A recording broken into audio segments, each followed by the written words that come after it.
Not so fast. That's what one group of mothers is saying about the push to defund police departments. The voices of black mothers have united to support police while also calling for greater accountability. Eric Phillips brings us their story. Organizers of this mission want to encourage police to be in communities, reflecting the oath they took to be officers of peace. And they believe mothers who have swallowed the most bitter pill can help with that mission. But it's hard. It hurts. I mean, this is a pain I carry every day.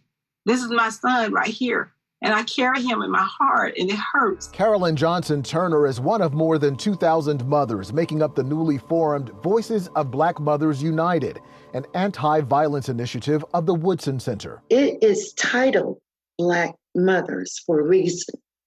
Black mothers are the ones who are ignored the most.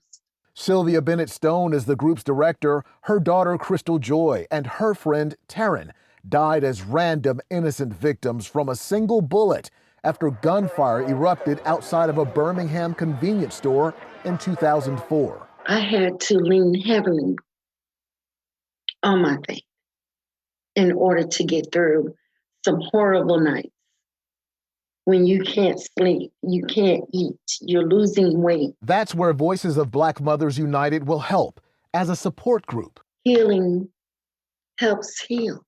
Beyond that, it aims to bring together law enforcement and faith-based community partners to find solutions to senseless violence, while also pushing back against efforts to take money away from police. No one wants to talk about the black on black crime. Everyone wants to jump up and down about defunding the police. We are not supporting defunding the police at all. No, we're not. We are saying we need police in our communities. However, we are saying that we want accountability of all police officers.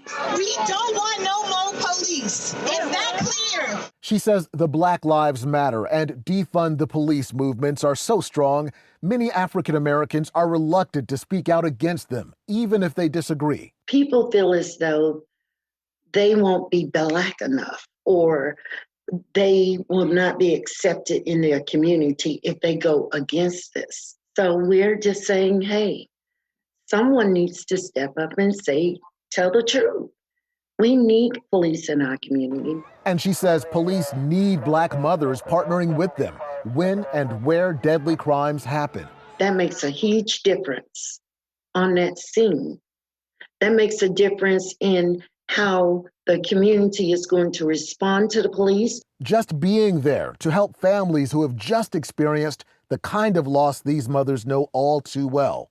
Retired Police Chief Rodney Monroe agrees. Support those efforts, not defund the police.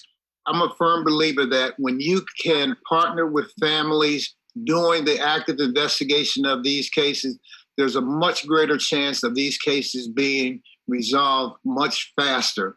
There's greater witness cooperation. There's better coordination with the district attorney's office as it relates to putting these cases together. Organizers say no one can relate more to grieving families than these mothers, and nothing can heal better than the love of God.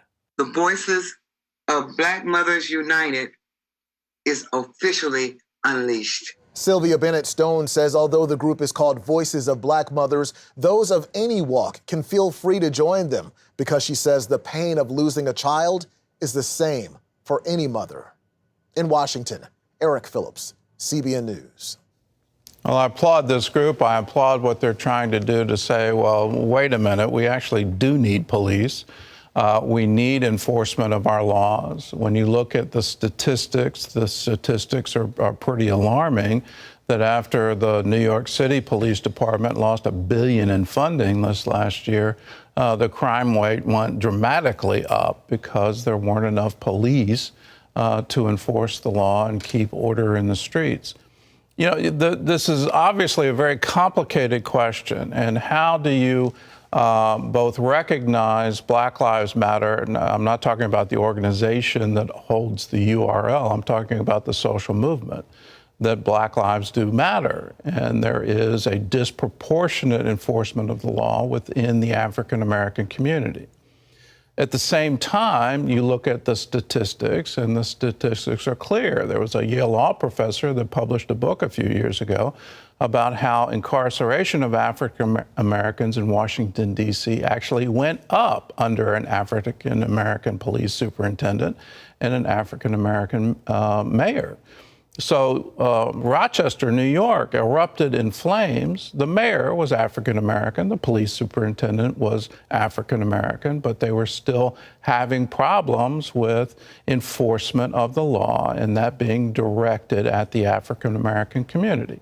How do we solve this? Clearly, there aren't easy answers. How do you regulate police behavior? How do you regulate police unions who tend to solidify around officers who are accused of crimes? How do you have private enforcement where you can actually sue an officer who violates your constitutional protections and recover money damages? That qualified immunity doctrine needs to change. But defunding the police, no way. That doesn't work. The statistics are quite